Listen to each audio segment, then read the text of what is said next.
ईश्वर के नाम की स्तुति हो।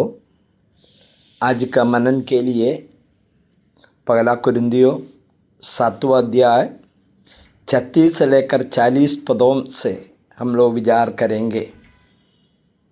इन पदों में प्रेरित पौलुस कुंवारे, सगाईशुदा लोगों और विधवाओं के लिए व्यावहारिक मार्गदर्शन देता है। वह स्पष्ट करता है कि विवाह करना पाप नहीं है, लेकिन जो लोग बिना विवाह के परमेश्वर की सेवा में समर्पित रहते हैं वे सांसारिक चिंताओं से मुक्त होकर प्रभु की अधिक महिमा कर सकता है। 36 से लेकर 38 पदों में हम लोग इस प्रकार पढ़ते हैं। 36 से लेकर 38 पदों में, और यदि कोई यह समझे कि मैं अपनी उस कुंवारी का हक मार रहा हूँ जिसकी जवानी चली है और प्रयोजन भी होए, तो जैसा चाहे वैसा करे, इसमें पाप नहीं, वह उसका ब्याह होने दे। परंतु जो मन में दृढ़ रखता है और उसको प्रयोजन ना हो, वरन अपनी इच्छा पूरी करने में अधिकार रखता हो और अपने मन में ये बात ठान ली हो कि मैं अपनी कुंवारी लड़की को बिना ब्याह ही रखूँगा, वह अच्छा करता है। जो अपनी कुंवारी का ब्याह कर देता है वह अच्छा करता है, और जो ब्याह नहीं कर देता वह और भी अच्छा करता है। इन पदों में पौलुस सगाई और विवाह के बारे में कुछ निर्णय बताता है। 36 पद में पौलुस एक ऐसा व्यक्ति के बारे में बात कर रहा है जो अपनी मंगेदार के साथ सगाई के रिश्ते में है। यदि उसे लगता है कि उसकी भावनाएं प्रबल है, वासना के आगे झुकने का डर है और वह अपनी मंगेदार के पति अनुचित व्यवहार कर रहा है, उचित समय बिताने के बाद भी विवाह ना करके, तो वह अपनी इच्छा अनुसार विवाह कर सकता है। ऐसा करने में कोई पाप नहीं है।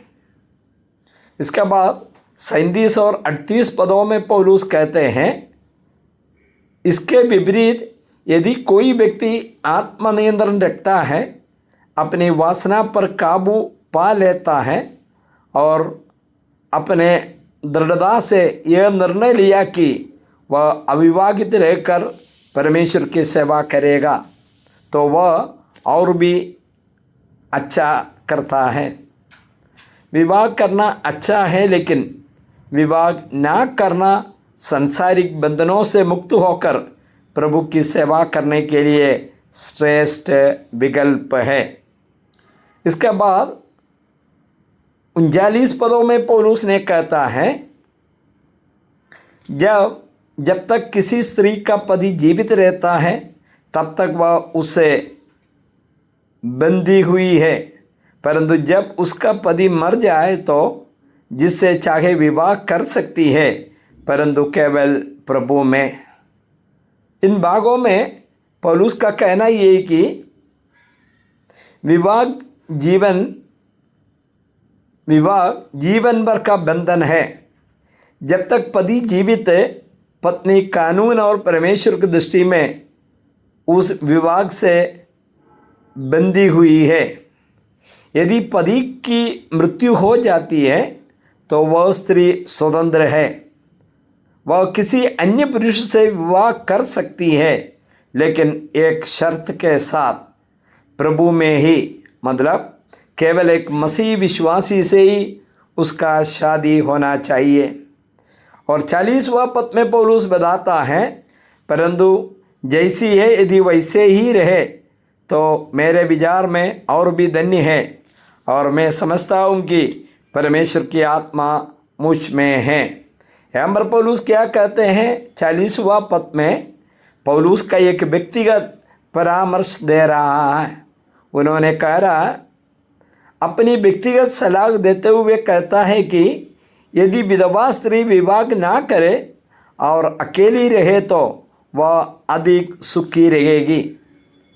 पौलुस ये भी सुनिश्चित करता है कि ये केवल उसकी मानवीय राय नहीं बल्कि उस पर भी परमेश्वर की आत्मा का मार्गदर्शन है और वह कलीसिया के लाभ के लिए लिख रहा हूँ। तो इन पदों में मुख्य आत्मिक शिक्षा यही है, विवाह कोई पाप नहीं है। यदि आत्मनियंत्रण की कमी हो या मसीह जीवन साथी मिल रहा हो तो विवाह करना बिल्कुल उचित है। लेकिन कुंवारेपन का वरदान भी है, इसके बारे में पौलुस कहता है, यदि किसी के पास प्रभु की सेवा में पूरा समय देने का संकल्प और आत्मनियंत्रण है तो अविवाहित रहना एक विशेष आशीर्वाद है। प्रभु में विवाह है वो बात उन्होंने जोर देकर बताते हैं। मसीहों को हमेशा एक विश्वासी जो प्रभु में है उसके वो जीवन साथी ही चुनना चाहिए। सुनने वाला सबको प्रभु आशीष दे। इन वचनों को हम लगातार सुन रहे, हमारा जीवन भी फर्क कर देखने के लिए उसके अनुसार वचन के अनुसार जीने में प्रभु सहायता करे। प्रभु के नाम की स्तुति हो, आमीन।